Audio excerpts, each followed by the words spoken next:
64,000 is the median number of words per book.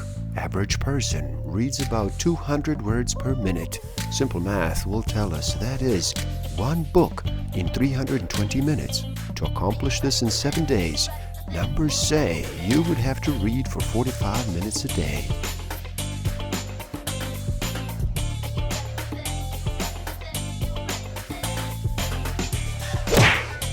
Don't forget to subscribe. Hit that notification button, like, comment, and share. Enjoy. Hello, and happy day. How does slowing down sound to you today? Would you like to reduce the noise for just a bit? Are you ready to make a choice and decide to listen? My name is Igor S.F. Walker, and I am here to remind people to slow down, to reduce the noise, to walk their lives into a natural flow. Welcome back to the Book of the Week series. Every week, as I read another amazing title, I share it with the world. Today, we look at The Myth of Sisyphus by Albert Camus. In this video, we look at one of the most influential works of its century. A crucial exposition on existentialists' thought, a meditation on suicide.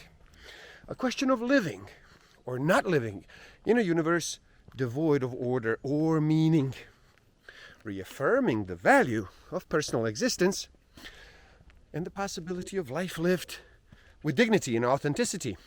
Stick around till the end. I will share with you some tools I do have and use that will help you tremendously in this game of life. Discover a way to find out what actually motivates you. What innate human need is driving all of your decisions and your behavior. I will share some tools to improve your self-awareness, social awareness, self-management, and relationship management. It is legitimate and necessary to wonder whether life has a meaning. Therefore, it is legitimate to meet the problem of suicide face to face. The answer underlying and appearing through the paradoxes which do cover it is this. Even if one does not believe in God, suicide is not legitimate. There is but only one true, serious philosophical problem, and that is suicide. Judging whether life is or is not worth living amounts to answering the fundamental questions of philosophy. All the rest, whether or not the world has 3 dimensions, whether the mind has 9 or 12 categories, comes afterwards. These are games. One must first answer, and if it is true, as Nietzsche claims, that a philosopher, to deserve our respect, must preach by example, you can appreciate the importance of that reply, for it will precede the definitive act.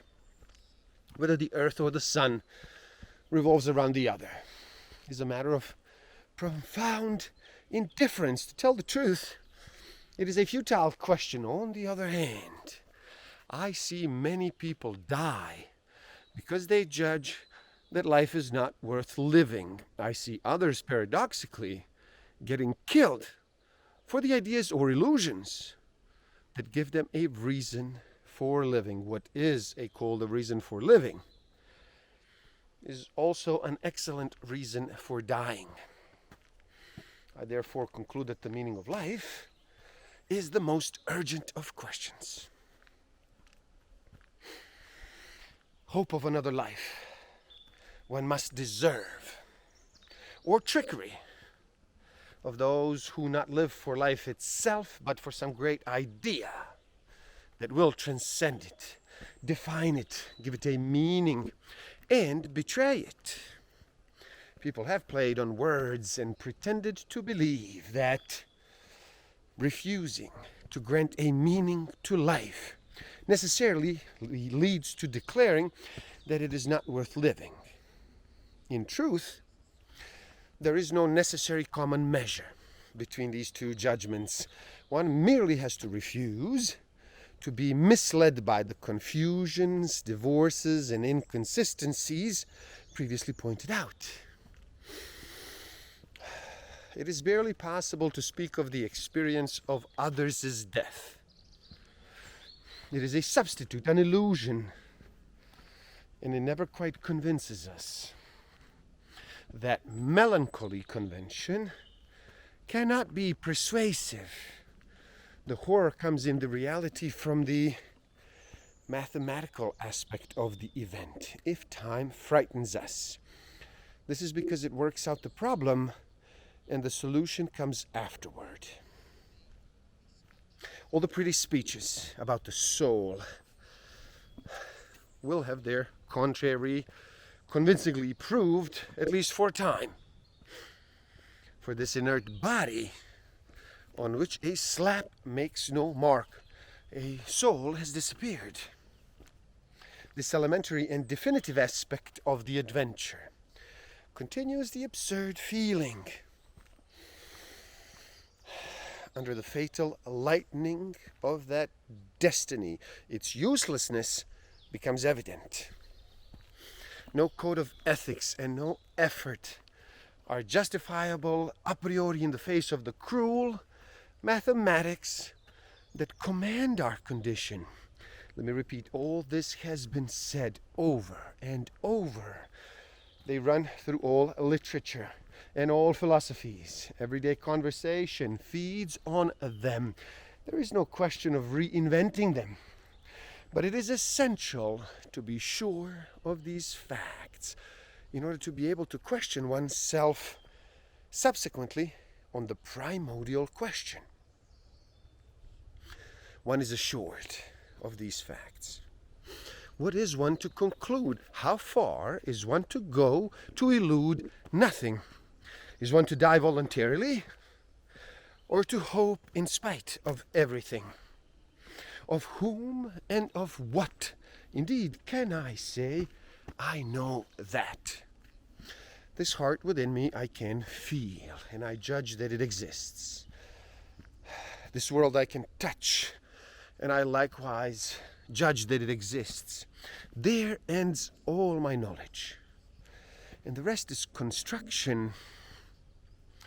For if I try to seize this self, of which I feel sure, if I try to define and summarize it, it is nothing but water slipping through my fingers.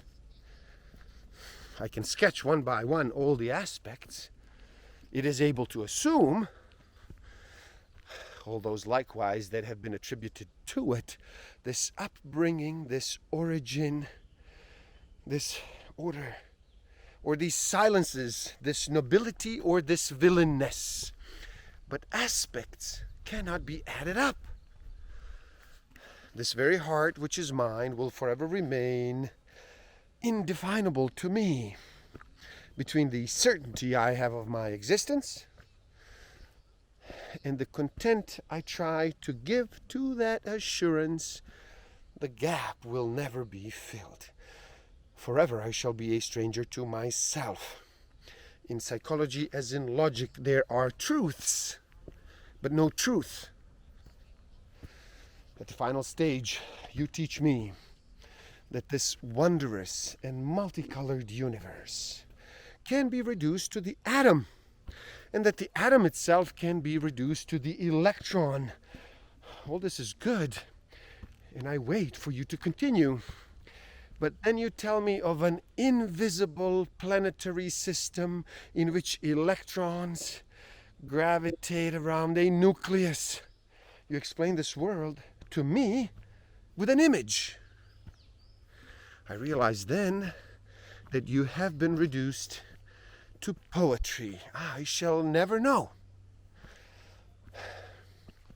Have I the time to become indignant? I have returned to my beginning.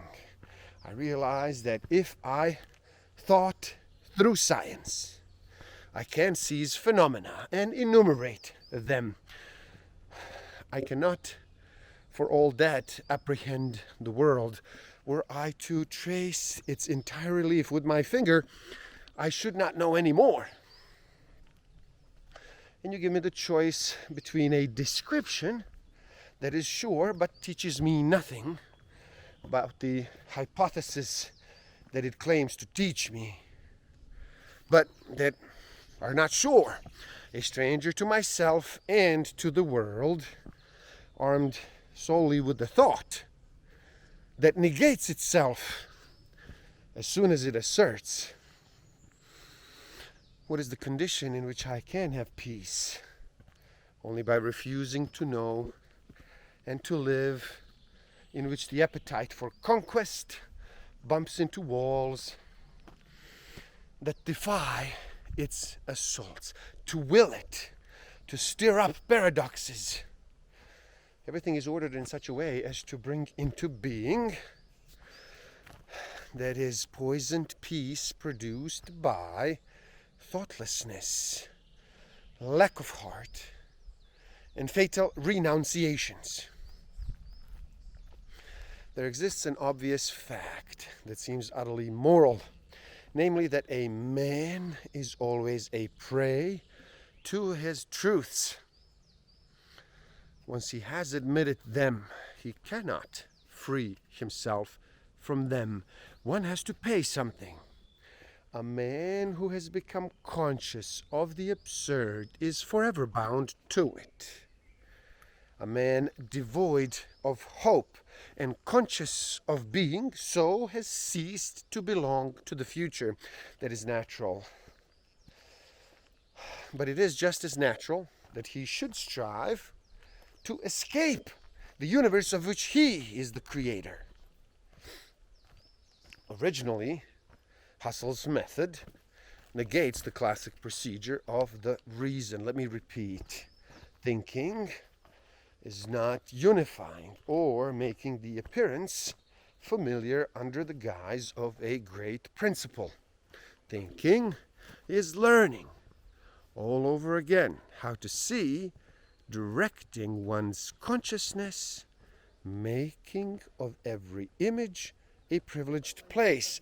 In other words, phenomenology declines to explain the world.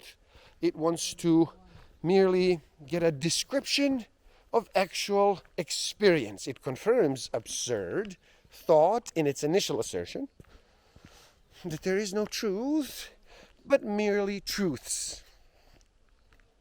From the evening breeze to this hand on my shoulder, everything has its truth. Consciousness illuminates it by paying attention to it. Consciousness does not form the object of its understanding. It merely focuses. It is the act of attention. And to borrow a Bergsonian image, it resembles the projector that suddenly focuses on an image. The difference is that there is no scenario, but a successive and incoherent illustration. In that magical lantern, all the pictures are privileged. Consciousness suspends in experience the objects of its attention. Through its miracle, it isolates them. Henceforth, they are beyond all judgments. This is the intention that characterizes consciousness. But the word does not imply any idea of finality. It is taken in its sense of direction. Its only value is topographical.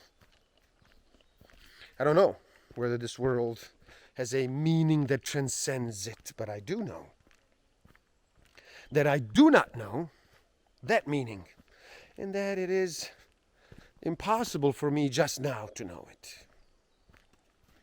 What can a meaning outside my condition mean to me?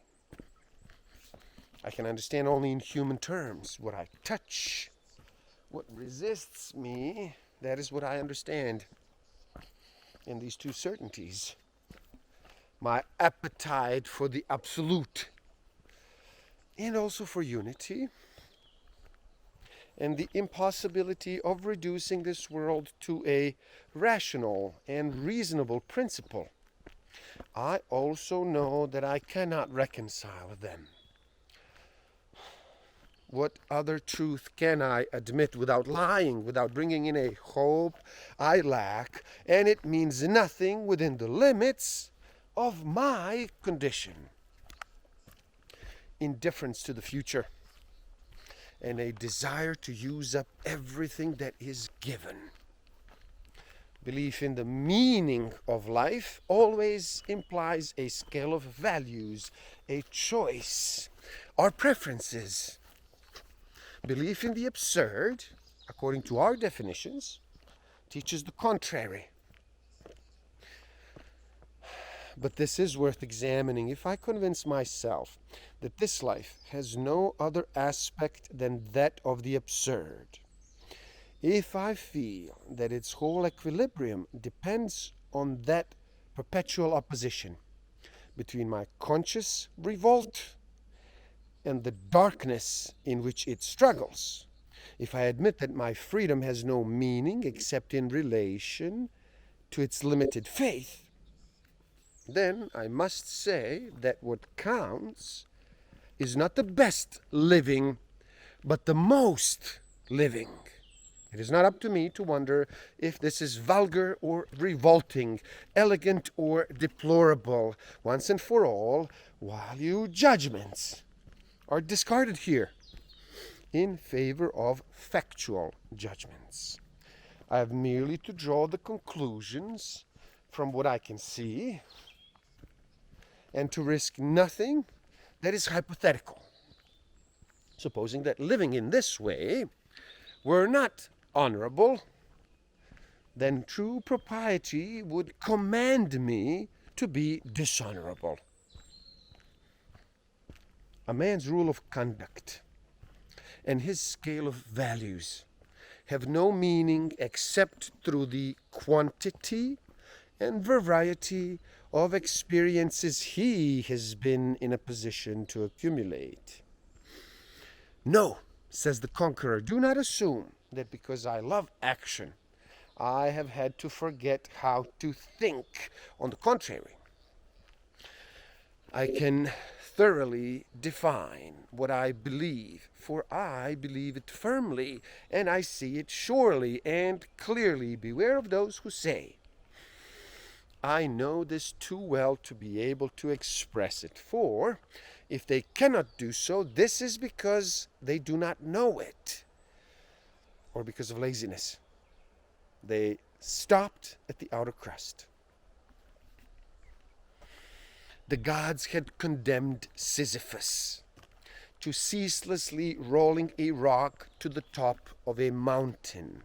Once a stone would fall back of its own weight. They had thought with some reason, and there is no more dreadful punishment than futile and hopeless labor. If one believes Homer, Sisyphus was the wisest and the most prudent of mortals. According to another tradition, however, he was disposed to practice the profession of highwaymen.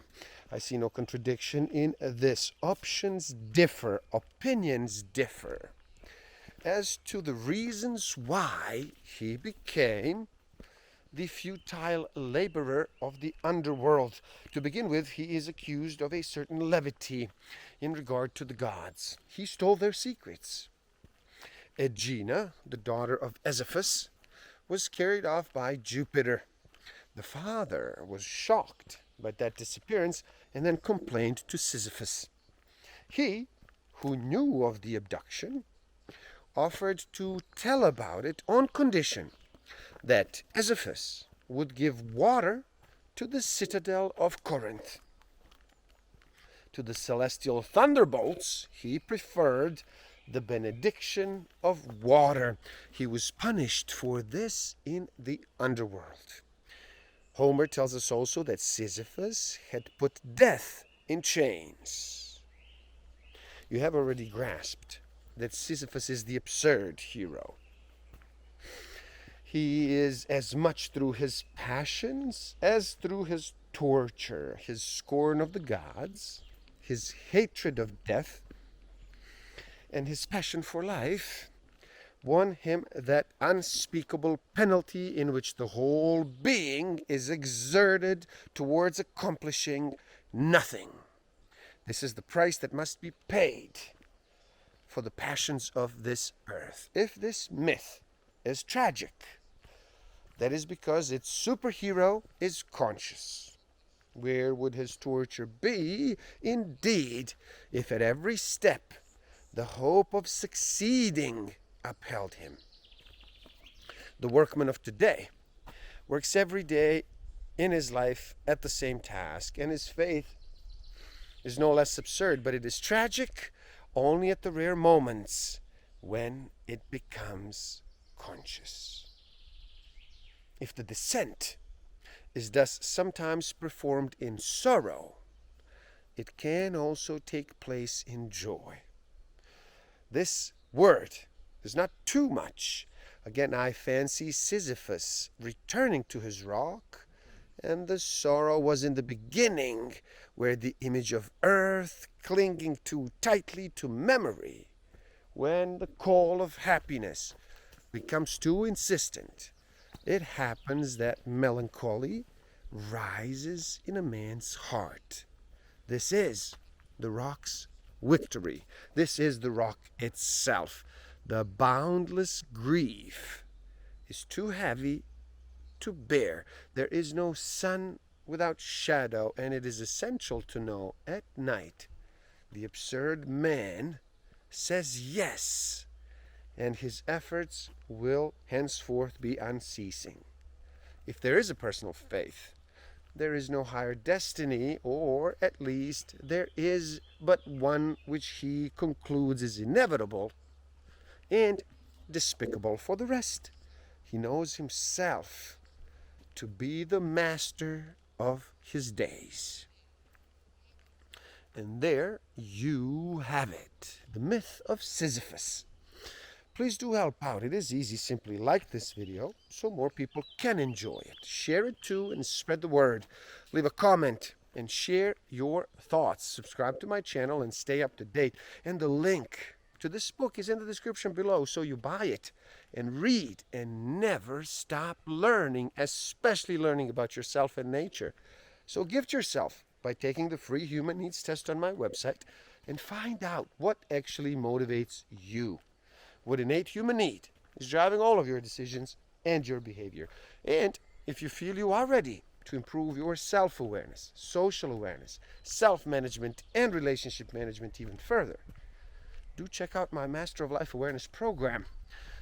The links are in the description below. Thank you. Love and respect.